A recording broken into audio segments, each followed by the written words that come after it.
Come with hearts and voices, boys, we'll sing a brand new song. Sing it with a spirit that will thrill the mighty throng. Sing it till the millions hear and send the news along, while we go marching to victory. Hurrah, hurrah, McKinley is the man. Hurrah, hurrah, gold will lead the van. Then we will shout protection over all this glorious land, marching with McKinley to victory.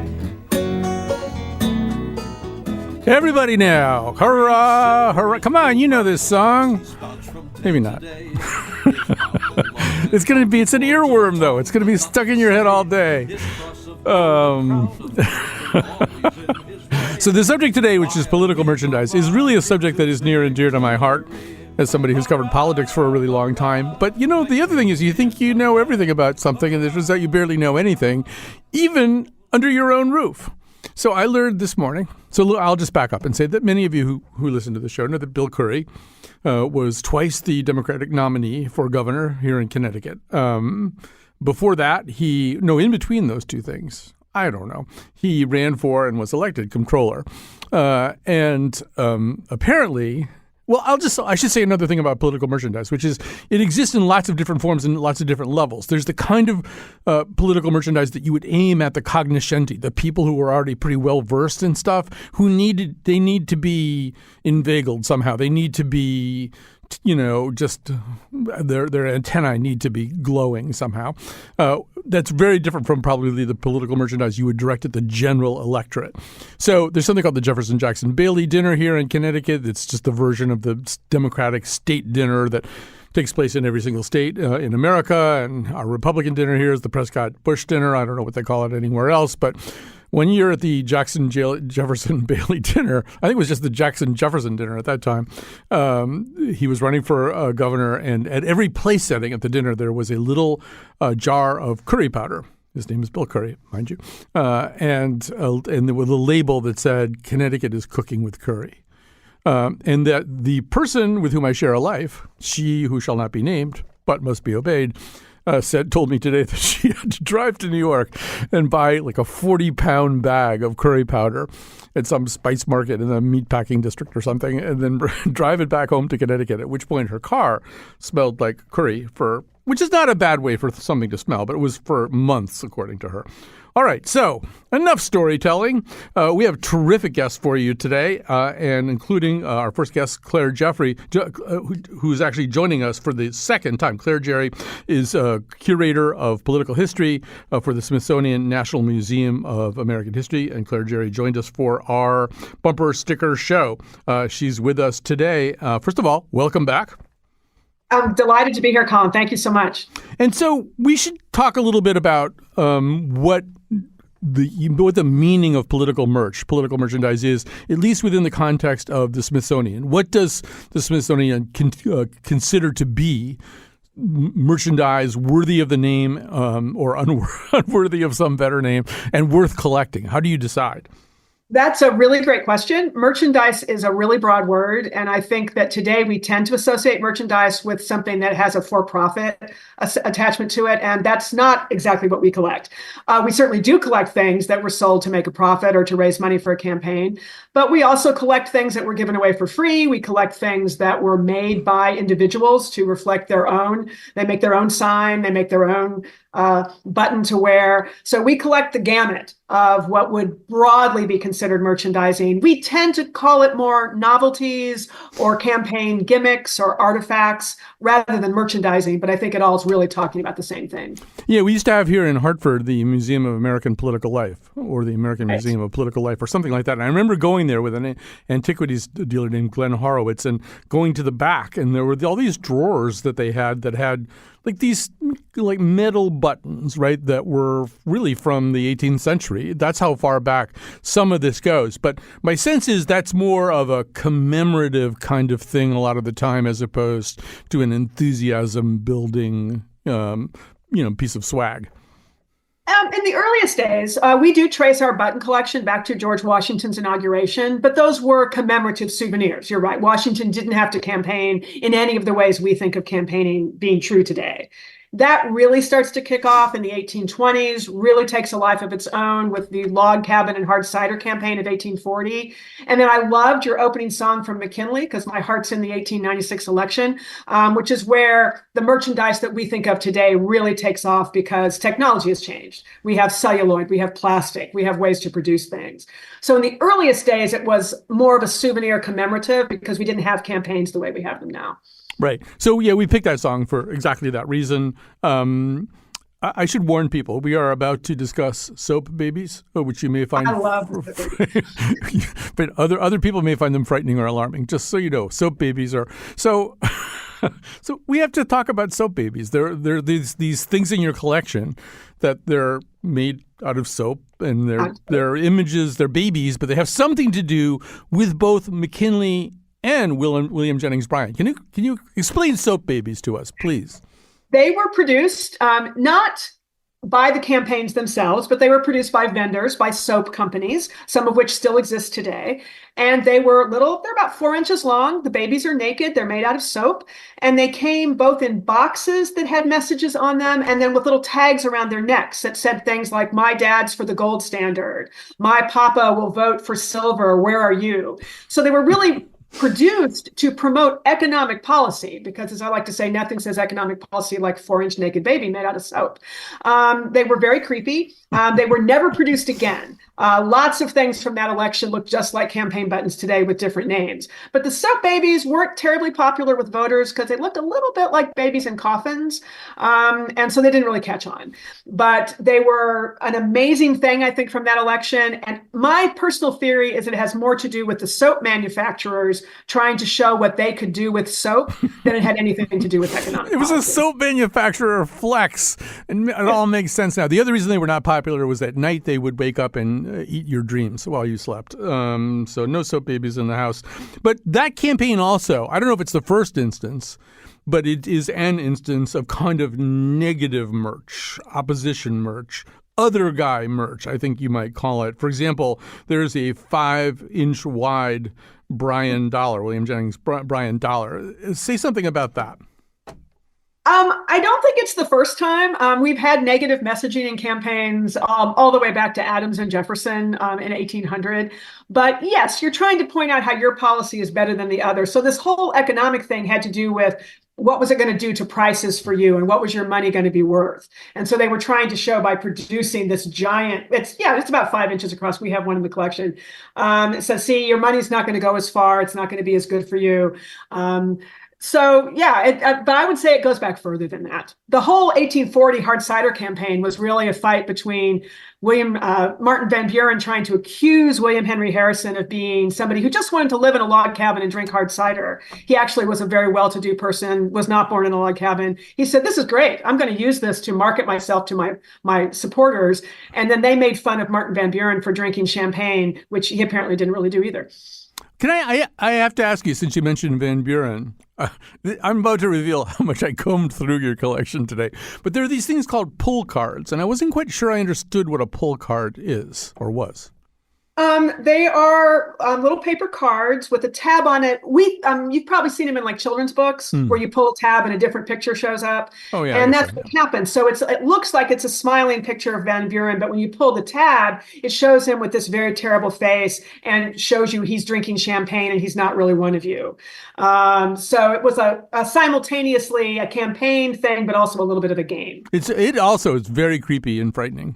I mean, yes. It is disturbing. And so while we're on your collection, I have to ask about one more thing. You appear to have a mug promoting the candidacy of James Monroe, in which his name is spelled M-U-N. Can you explain this?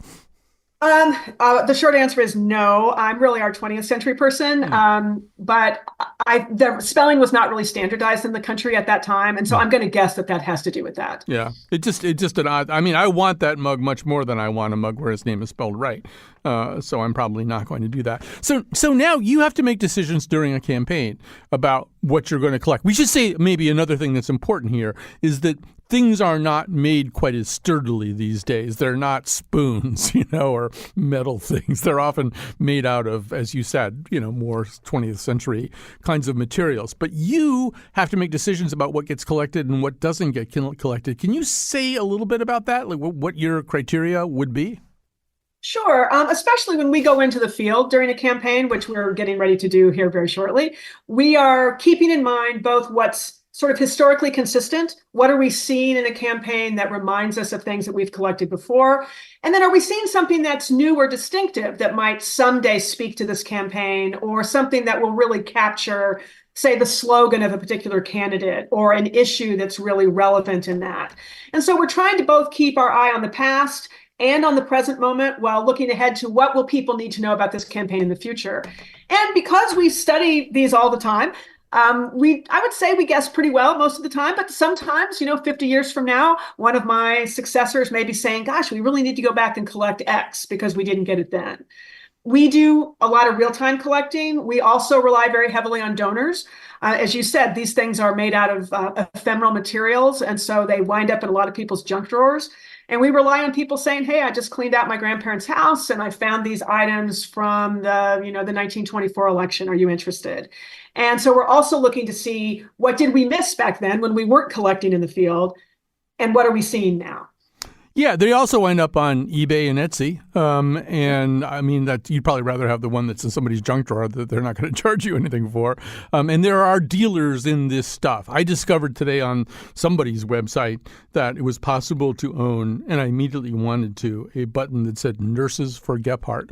I almost have to have that button, Nurses for Gephardt. But that brings up the issue of relevancy. So is the Smithsonian, for example, not to single him out in any way, but is the Smithsonian interested in Doug Burgum merch? I mean, there's a lot of, interestingly, Doug Burgum merch. Doug Burgum, for those of you listening, is the governor of North Dakota or South Dakota or Central Dakota. He's something like that.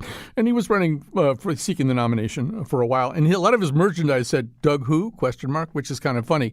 But I don't know. Smithsonian, I'm assuming you don't really have room for a lot of obscurities and also rans. Well, we try to tell the history of a campaign in its entirety. Mm-hmm. So we do look at where did the campaign start? Who were the candidates who were in at what point?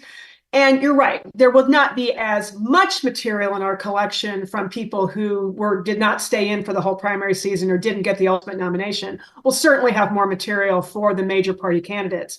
But no, we want to reflect who was in, particularly in any way that they might have influenced how the campaign moved forward. Sometimes individuals over time, there've been a lot of people running in the last several cycles, and sometimes they're maybe a single issue person, or they really affect the discourse of the campaign going forward. And so we do try to represent who was there at the beginning, and then obviously more material for who's there at the end. Yeah, I've got a tip for you, which is 2016 Marco Rubio and Ted Cruz bobbleheads are a half price on the site that sells them. You can get them for $10. Also, there's a Martin O'Malley apron, which I also somewhat covet from the 2016 cycle.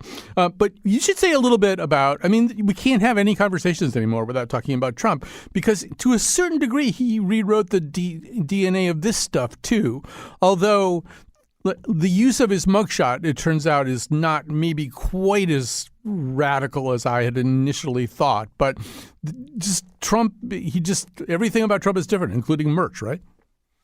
I have to be careful talking about the contemporary campaign because we are historians here. But yes, that point about somebody running using an image of incarceration, any type. Eugene Debs was the socialist candidate in 1920. It was the 5th time he ran for president. He actually did pretty well for a third party candidate. And in 1920, he had been incarcerated by President Wilson for speaking out against the draft in World War I.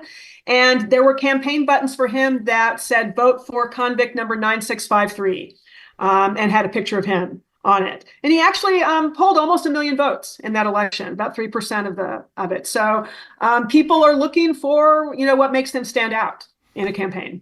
So when you said before that sometimes you get the wrong thing or you don't get a certain thing, you have to go looking for it later, is it because I mean, sometimes it's hard to sort of figure out. And when we talk to Hunter Schwarz in just a second here, we'll be talking about this, that maybe one thing that they tried didn't work as well as it seemed it might, and something else was more successful. Is that one of the things that sends you back out into the field looking for something a few years after a campaign is closed?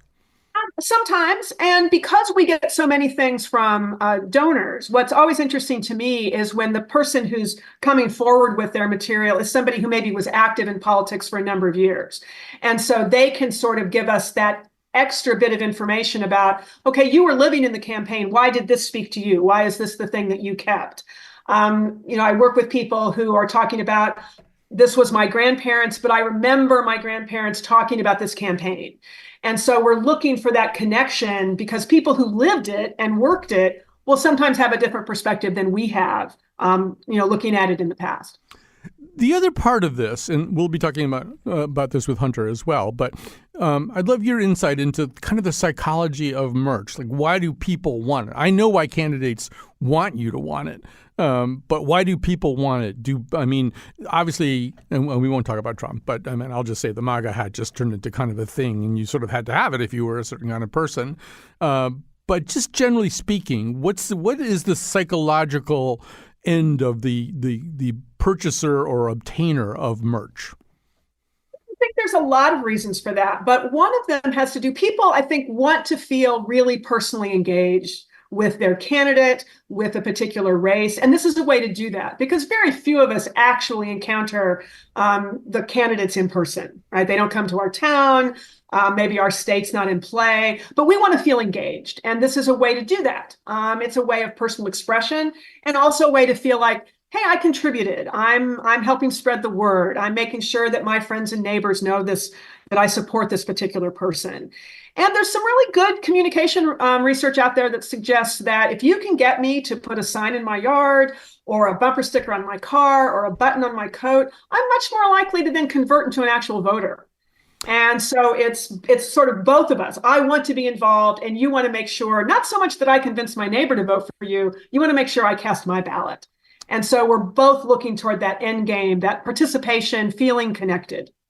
I don't know whether we said this, but before we wrap here, I think it's worth noting that, yes, the earliest merch might have been commemorative. Then it was a way of getting a message across and building enthusiasm. And presumably the campaigns just put this stuff out and hoped people wanted it.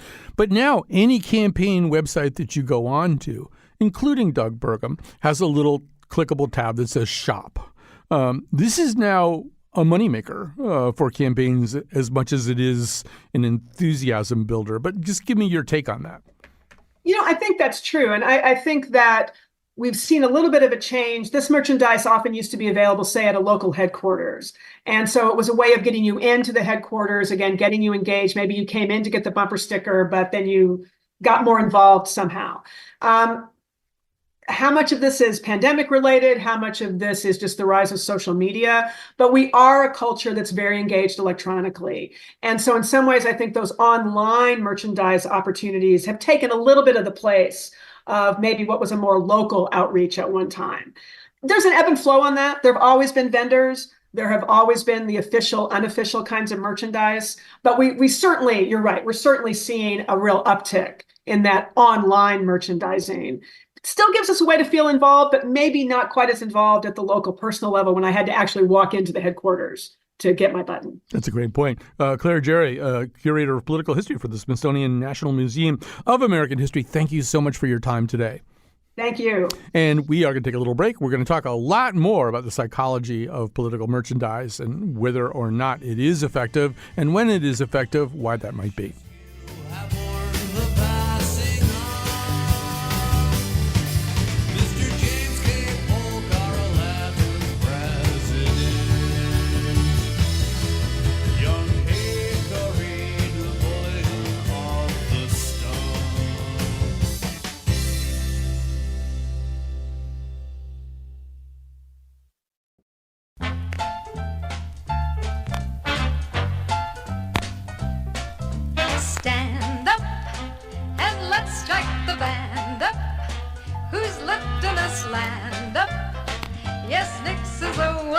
To go, we'll shout it The world's gonna shout it. There's no doubt about it. Yes, Nixon's the one to go with Nixon.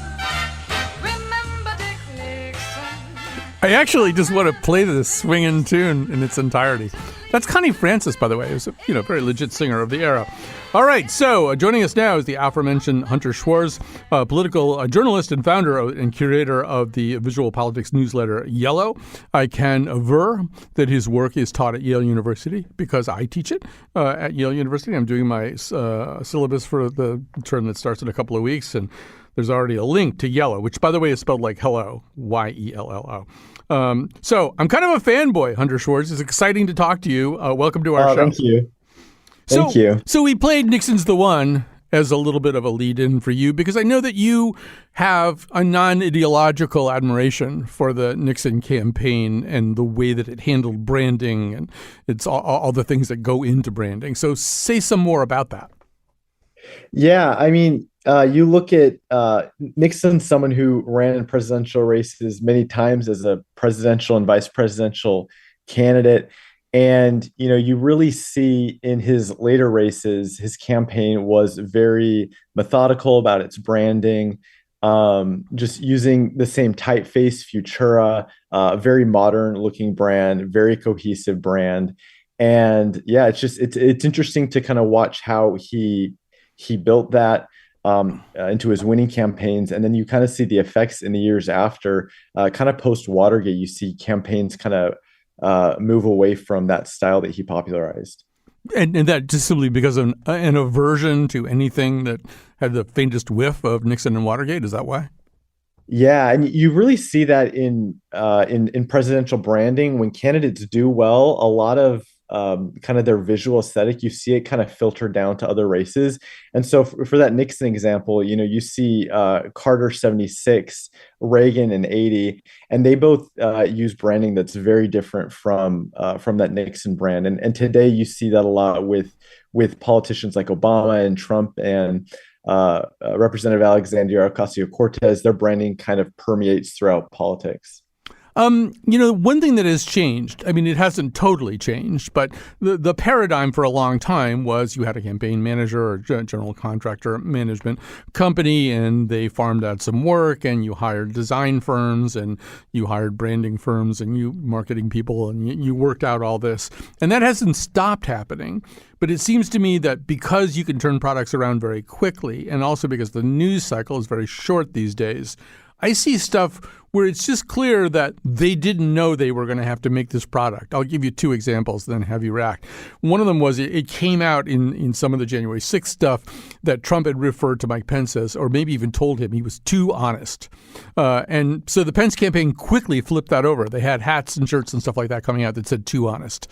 And I think the even bigger, very organic one is Dark Brandon. Dark Brandon is not something that the Biden campaign team thought up, but there are Dark Brandon yard signs and stickers and beer cozies and tote bags and I don't know what else. Could say a little bit about that, because this is like you have to sort of have your antennae up instead of trying to think of something that you're going to push out into the public. Yeah, definitely. It's like you need kind of that core branding. But you need to be able to react to the news as it happens, because those can be major fundraising moments. When something happens in the news and your followers are engaged, and you can kind of hit them with, "Hey, we have this special edition merch we're just rolling out, pegged to the news." That can do really well. I know that the Clinton campaign in 2016, they made a woman card based on a comment that Trump had said, and it was after 2 days after that. They made this card, they sold it, it became a big thing that they used in a lot of their advertising and branding. And so, yeah, being able to react can make a big difference. Yeah, and I mean, Dark Brandon is fascinating too, because there's just no way that anybody sitting in a meeting room in Brooklyn is going to come up with this idea. Oh, let's invent Dark Brandon, and there'll be red rays shooting out of his eyes and stuff. But it tells a story they probably thought they couldn't even dare to try to tell about Joe Biden, that he was like this sort of mythically powerful being or something. And then you got to pounce on it. So you recently focused on, I didn't even know this was a thing, on Christmas merch, political campaign Christmas merch. Tell us a little bit about what your perceptions were.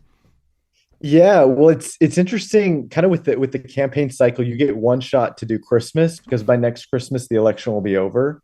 And I saw at the presidential level, the Trump campaign put out wrapping paper. They had a stocking with his mugshot on it. There was the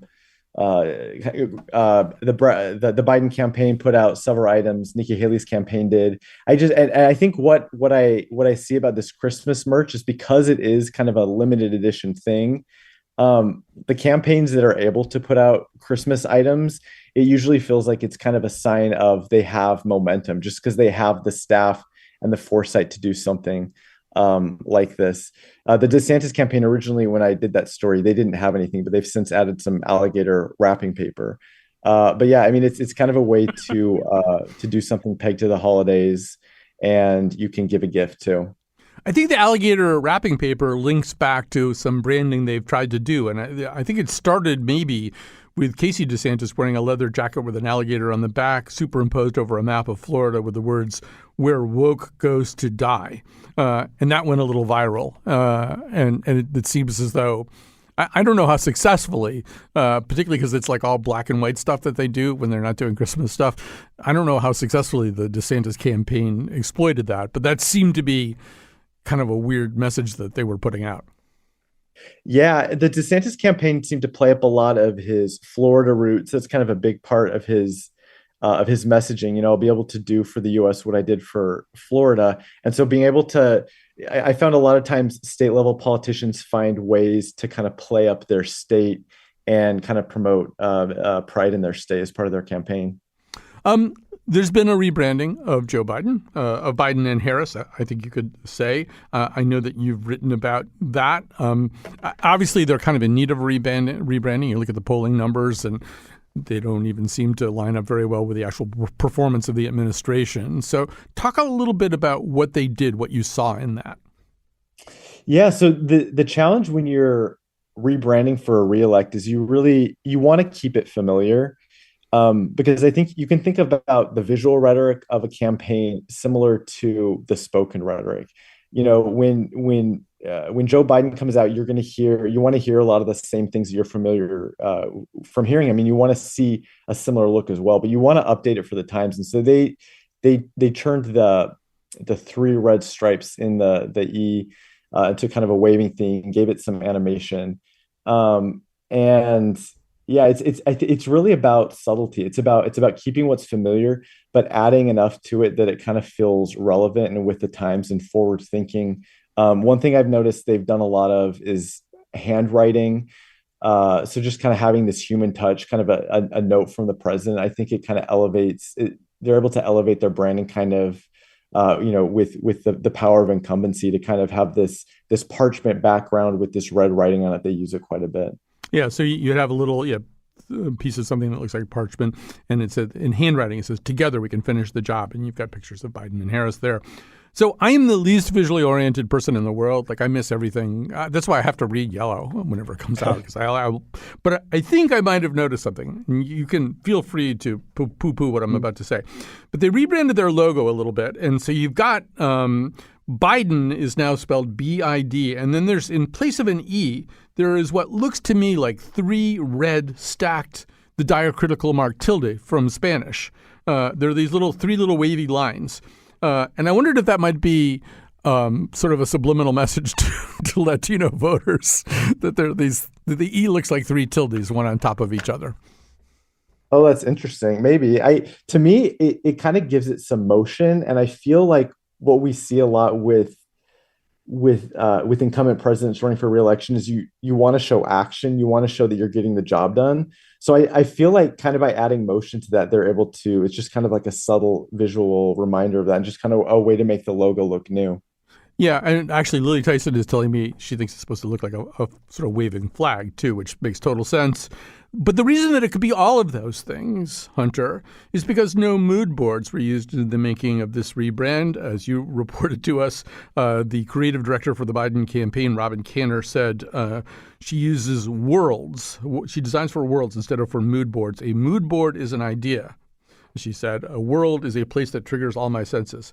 I often don't know what people in jobs like that mean when they are talking, but I assume you do. What is she saying? Yeah, well, I think as we head into the 2024 election, like what is different about this election versus past elections is it just feels like all of these platforms that campaigns are used to communicating on are fracturing. People are spending their time on different places. We're no longer in a three channels on TV kind of a world. And so when you're designing for a campaign, the professionals that I've talked to, it's really about it's about how do you make a coherent visual look that matches up with the candidate and the candidate's message, and how do you make that feel coherent no matter whether someone's seeing it on a mailer or in a campaign ad or on a piece of merchandise or a different social media platform. And so I feel like when Robin's talking about world building there, it's really like it's building kind of the Biden Harris 2024 world. Like, what does that look like when you interact with it on so many different platforms and in so many different places? Yeah, no, that makes total sense now that you've explained it. So we have to talk about the MAGA hat, which I think is arguably maybe the most successful piece of political merch that I can think of, just in the sense that the candidate wore it all the time because Trump has no sense of personal dignity. He would wear it almost under any circumstances. We're lucky he didn't wear it to G7 summits. Maybe he did, but there was sort of that. But it kind of became like shirt and shoes for Trump supporters. You really had to put your MAGA hat on when you left the house. I don't think I've ever seen a piece of merch that was so ubiquitous and so universally embraced by the constituency. But I'd love to hear the Hunter Schwartz take on that. Yeah, well, I think it really comes down to it's a piece of merch that is meant to be displayed. It's meant to be public. Kind of talking about the psychology of why are people interested in this kind of stuff. It's interesting when I've talked to political professionals in the UK about merch. It's very different. They say they have more luck with tea towels as opposed to yard signs and T-shirts. It's like politics is a much more personal thing. It's something inside your home, and the MAGA hat's very opposite of that. It's meant to be worn. It's meant to be seen. And I think it's also interesting, just like what does the MAGA hat mean in 2016 versus 2020 versus 2024? I don't really know the answer to that. Are people going to be more willing to show off their support for Trump, less? I mean, I'm sure a lot of voters will feel differently about that. But yeah, I mean, a very successful piece of merchandise. How much of an effect do you think all of this stuff has ultimately on either outcomes or perceptions? In other words, a lot of time and energy is invested in visual signatures and imagery and branding and also merch. I mean, you kind of have to do it. You can't not do it. But do you have any real sense of how efficacious it really is?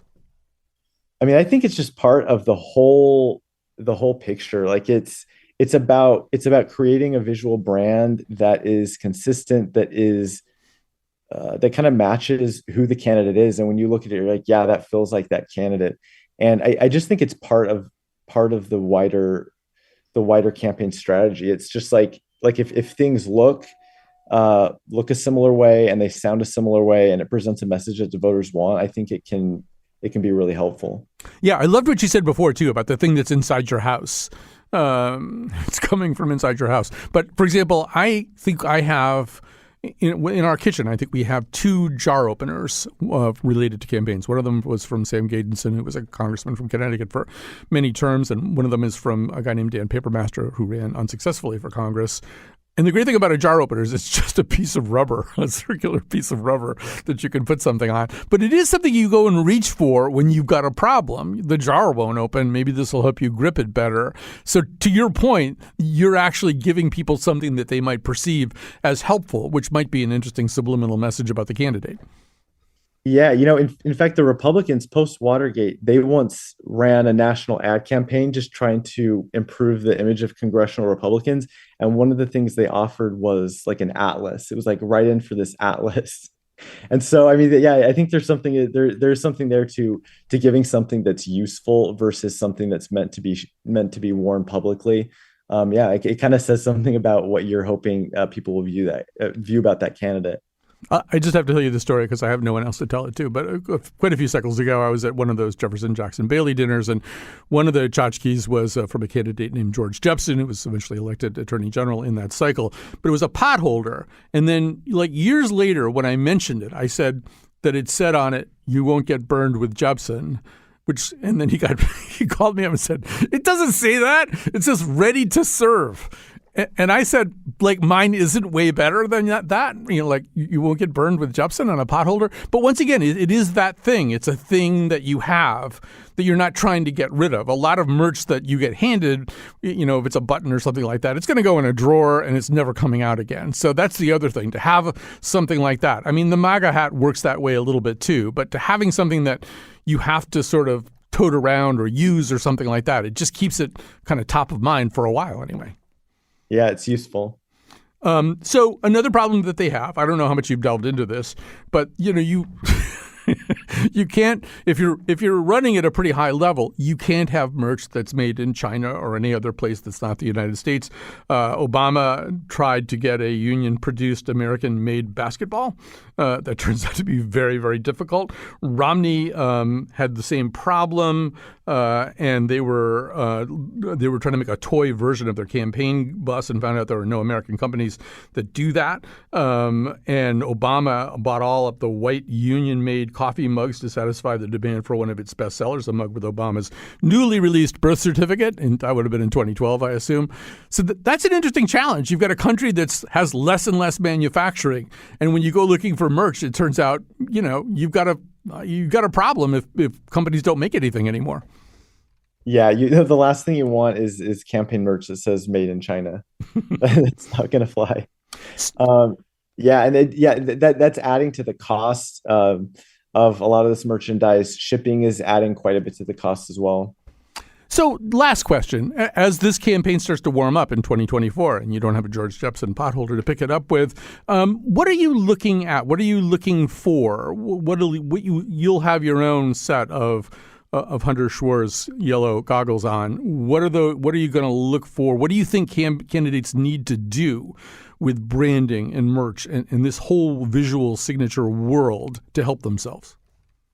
I think it's about making an identity that speaks to that candidate, that you look at it and you're like, yes, there's kind of magic there. It's like, that looks like what I'm expecting from this candidate. It's consistent. And I'm really curious about how candidates adapt to kind of this post social media world where things are more fractured.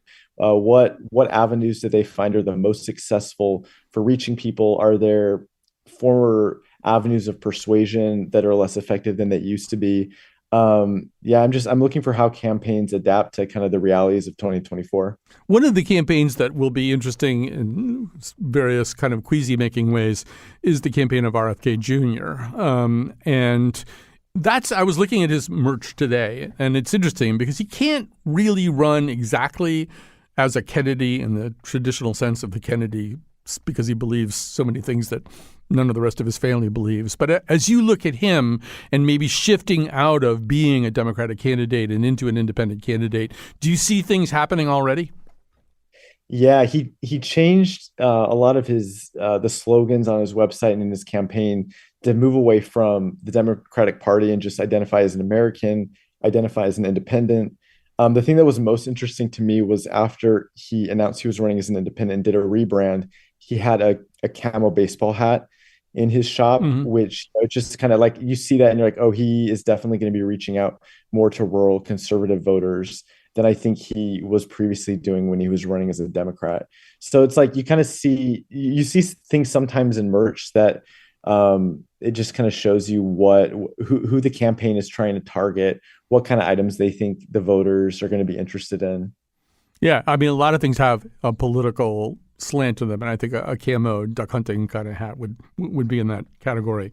The last thing, recently you wrote about the impact of inflation on campaign merch. And what was kind of interesting was the person who's been blamed for inflation in this campaign had less inflationary campaign merchandise than the person doing the blaming. But say a little bit more about that. Yeah, it's the thing that is nice about having two candidates who've run against each other before is you have kind of some similar sets of information to look at. And so, yeah, a lot of campaign items, they have gotten more expensive in the past 4 years. A MAGA hat used to be $30, now it's $40. But there are some examples of deflation, like Trump mugs I found are cheaper than they used to be. And then on the Biden side, bumper stickers are cheaper, yard signs are cheaper. So yeah, it's interesting being able to compare kind of directly with 4 years ago where merch is at. Hunter Schwarz, it's great talking to you. The Substack newsletter is Yellow, YELLO, no W. People should sign up for it. If you're ever in New Haven on a Tuesday this spring, get in touch. I'd love to have you come visit my class. But great to talk to you today. Thank you. All right, we're going to take a little break. We're going to come back. We're going to talk to somebody who makes T-shirts that politicians want themselves to wear.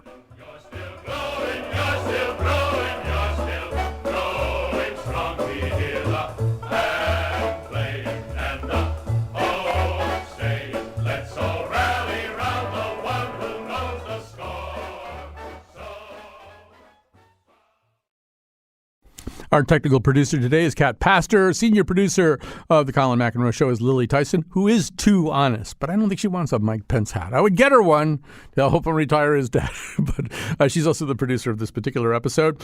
Joining us now is somebody who makes T-shirts that politicians want to wear, even though they didn't order the T-shirts. That's Mike Draper, the founder and owner of the famous T-shirt maker Raygun. Welcome to our conversation. Yeah, greetings from Des Moines, Iowa, caucus ground zero. Exactly. So, I mean, what I just said is true, right? Sometimes you make a T-shirt not because, the Buttigieg campaign hired you to do it or something, but then somebody who's an actual politician wants to wear that T-shirt. Yes. So we are kind of in the merch adjacent category, and we've only gotten to be this way because our original store is about a block from here, was right across the street from Obama's headquarters in 2008. So we would get requests for just general caucus merchandise. So Rock Out With Your Caucus Out was our main shirt from 2008. And then we started making shirts kind of about the candidates. So we would do something maybe about Pete Buttigieg or Elizabeth Warren or Kamala Harris or Bernie. And the campaigns would start purchasing some of these shirts, and they would get noticed enough on social media that then the candidates themselves would come and pose with the shirt that they didn't design or pay for. So it becomes this kind of like bizarre circular, you're like part of the different, you're just kind of part of the different world and working on product at the same time. One of the things you also do is kind of try to guess out or tease out the psychographics of various kinds of potential voting blocks. I would probably buy from you, for Lily Tyson, my producer, your T-shirt that says "Filthy Liberal Book Hugger." Do you still have that one? Oh, do we ever? Yeah, the general stuff is moving better this year than the candidate stuff. And kind of to your point about how merchandise has changed, a lot of this is really only possible. Screen printing hasn't changed much over the last 200 years, but it is. The technology of the internet has made speed more important than ever. And weirdly enough, product is almost like a meme you can purchase. And it's so ephemeral that most of what you're going to sell might be in that first 24 hours. And so we in the old days could move a lot faster than the actual campaigns because we would just fire things out. And then I feel like the campaigns kind of started to take notice of that, of us and people like us. And that's why they've sped up their merch release, kind of something you guys talked about earlier. Well, you've kind of waved that as a red flag a couple of times. Didn't you do a T-shirt that says something like, "This T-shirt was produced faster than the Iowa caucus results are processed"? Yeah, so this, I'm going to really go hard in the paint to get Claire to put this in the Smithsonian collection, but we put out a shirt the morning after the 2020 caucuses that said, "This shirt was designed and printed faster than the caucus results were released." And so you have, all these reporters are hanging around Des Moines waiting for the caucus results to be announced, or maybe they just wanted to enjoy Des Moines, Iowa weather in February of 2020. And it's like, you know what? Forget New Hampshire. I'm going to spend a couple extra days in Des Moines. And so we printed this shirt at our production facility in Des Moines and put it out on the racks so that you're just hanging around and suddenly there is a physical T-shirt about the biggest story going on in politics. And we, it was this interesting demarcation of kind of the beginning of the end for the Iowa Democratic caucuses anyway, as we know it. And so that was kind of it. it's one of those like points where we kind of look at how the speed of product in relation to the events, and then the product kind of becomes one of the events, and it's an interesting world to be in, that's for sure. But you have to make some very quick calls, and some of them might not be right because they're in the moment. There was this day when there were 3 different altercations that happened within Congress in a 24-hour period. We actually covered this because we had Heather Cox Richardson on the show the next day. But one of them was Republican Senator Markwayne Mullin and Teamster Chief Sean O'Brien, and they were really getting into it and just talking about having a fist fight. And I think it was Mullin who said, "Stand your butt up." And yep, stand your butt up. Yeah. Then you stand your butt up. The problem is, what's the life of that T-shirt if you make it? Not long. I mean, there's some of them, you never really know, but that's why it would be hard for us to do this if we didn't do all of our own production ourselves. So we can go from idea to physical shirt in about an hour because we do all of our own screen printing. We're a unionized shop in Des Moines. And it used to be in the early days, it was just me. And so the biggest advantage was that if I wanted to, I could just make 6 shirts. So we have a warehouse full of blank T-shirts, and then we can just make a few of something. And then if it sells well, we can make more of something. So we can only really do what we do because we control our production, but the speed of it can be, remarkably fast. If it's something we don't want to do, we tell people, obviously, it's going to take a couple of weeks. It's like, oh boy, this is really tough to pull off. It's going to be a few weeks. But when we, really want to show up, we have to get there right away. You see what the story is, and you immediately have to say, all right, well, how are we going to distill this down to something that can be printed onto a T-shirt? And the caucus shirt was obviously just one that was meant to be, the shirt was the joke, and it wasn't necessarily meant to be something that you're going to sell forever. But you really capture lightning in a bottle when you can take an event, distill it down to a certain slogan, and that slogan is even funny once you remove it from the event. And years later, you might have a shirt that's still selling and people can't even remember where it first came from. And that's kind of the tricky part about messaging, which is, what all campaigns are going to deal with is how do you take a complex issue, distill it down into something that fits onto a T-shirt and that people want to give you money for. Yeah, we're kind of running out of time here, but I think that's worth talking about in connection with Biden. You've made this point that Biden's, he's a manager. He's the guy who gets the TPS reports in on time and all this kind of stuff, which is less exciting in terms of moving merch. You don't want to go out and buy the T-shirt or anything else connected to the guy who gets his TPS reports done on time. Well, yeah, I think, as you mentioned before, the dark Brandon stuff has done well for them, though that was even a play off of something that kind of came out of Trump world. When you look at both sides, one of the disconnects is that most of the liberal merch that's selling is issue based. So it's going to be stuff for librarians, book bans, teachers, unions. And when you look at the Republican side, it's more personality based. It's all Trump stuff. And I think the Republicans can be a little frustrated because it's personality driven, not issue driven.